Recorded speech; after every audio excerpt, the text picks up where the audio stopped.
ایک اور حدیث ہے جسے امام مسلم نے بھی اور پھر امام بخاری دونوں نے بیان کیا ہے، یعنی متفق علیہ حدیث ہے، متفق علیہ.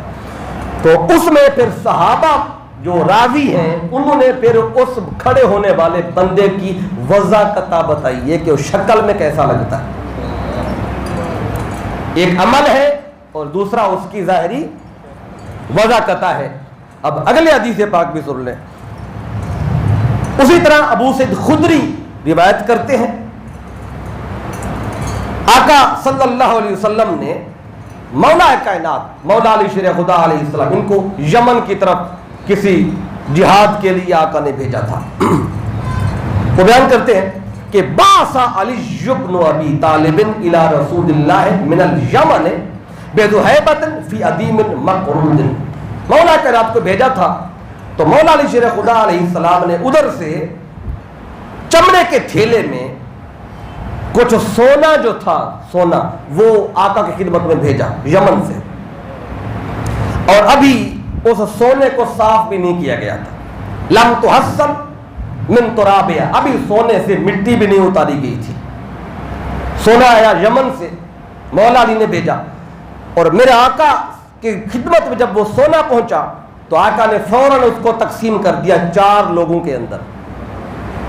اب یہاں بھی وہ مال کی تقسیم کی بات ہے. 4 لوگ کون سے تھے؟ ابو سعید خدری بیان کرتے ہیں کہ کالا فقسمھا بین 4 نفر، 4 لوگوں میں آقا نے تقسیم کیا. کون کون تھے؟ بین عیینۃ بن بدر واقرہ بن حابس وزید بن خیل والرابع اما علقمۃ و اما عامر بن طفیل. ان 4 لوگوں کا نام بھی صحابی نے بتایا کہ آقا نے وہ سونا جو تھا عیینہ بن بدر، اقرا بن حابس، زید بن خیل، اور یا تو چوتھا بندہ کہتے ہیں علقمہ تھا یا وہ چوتھا بندہ عامر بن طفیل تھا. ان میں آقا نے وہ سونا بانٹ دیا. جب یہ تقسیم ہو گئی تو فقال رجل من اصحابہ، تو جو اصحاب بیٹھے ہوئے تھے ان میں سے ایک شخص کھڑا ہو گیا. جب دیکھا بھی سونا آیا ہے یمن سے، وہ 4 بندوں میں تقسیم ہو گیا اور ہمیں ملا ہی کچھ نہیں.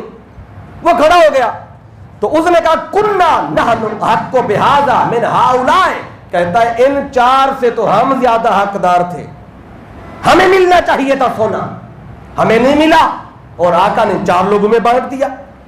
جب اس نے بدبخت نے کھڑے ہو کے آقا کی تقسیم پہ اعتراض کیا، تانا دیا، فقالا، راوی کہتے فبلغ ذلك النبی صلی اللہ علیہ وسلم، یہ بات آقا تک پہنچ گئی کہ آقا کی تقسیم پر فلاں بندے نے اعتراض کیا. تو آقا نے فرمایا فقال صلی اللہ علیہ وآلہ وسلم الا تامنونی، اے میری تقسیم پہ اعتراض کرنے والوں، کیا تم مجھے امانت دار نہیں سمجھتے؟ کیا تم مجھے امین نہیں سمجھتے؟ کیا میری تقسیم صحیح نہیں ہے تمہارے نزدیک؟ فرمایا وانا امین من فی السماء، فرمایا کہ آسمانی کائنات میں تو میں امین جانا جاتا ہوں، آسمانی کائنات مجھے امین سمجھتی ہے. اس لیے فرمایا یاتینی خبر السماء صباحا و مساء، اس وجہ سے آسمانی دنیا سے صبح کو بھی شام کو بھی میرے اوپر خبریں آتی ہیں، مجھ پر وحی آتی ہے. اللہ مجھے امانت دار سمجھتا ہے، اللہ کے فرشتے مجھے امین سمجھتے ہیں. کیا ہو گیا تم کو کہ میری تقسیم پر اعتراض کرتے ہو؟ کیا میں امانت دار نہیں ہوں؟ کیا میں امین نہیں ہوں؟ آقا نے یہ فرمایا. تو جب یہ فرمایا تو کالا، راوی بیان کرتے ہیں وہ جو شخص کھڑا ہوا ایک جس نے آگے بات کی، جب آقا نے یہ فرمایا نا کہ تم مجھے امانت دار نہیں سمجھتے، تو راوی کہتے فقام رجل، آقا کے اس فرمان کے بعد ایک بندہ کھڑا ہوا. وہ کیسا تھا؟ اب پچھلی حدیث میں اس کا عمل آقا نے بتایا تھا، اب اس حدیث میں اس کی ظاہری وضاحت صحابہ نے خود بتا دی ہے. وہ لگتا کیسا تھا، تاکہ قیامت تک ایسے لوگوں کو اگر پہچاننا ہو ان کا عمل بھی دیکھو، ان کی ظاہری وضاحت بھی دیکھو. دونوں چیزیں بتا دی ہیں. فقام رجل، آقا نے فرمایا میں امین نہیں ہوں، امین نہیں سمجھتے. اس بات پہ کھڑا ہو گیا. وہ کیسا تھا؟ غائر العینین، اس کی جو آنکھیں تھیں اندر کو دھسی ہوئی تھی. اب یہ اس کی شکل صحابہ بتا رہے ہیں.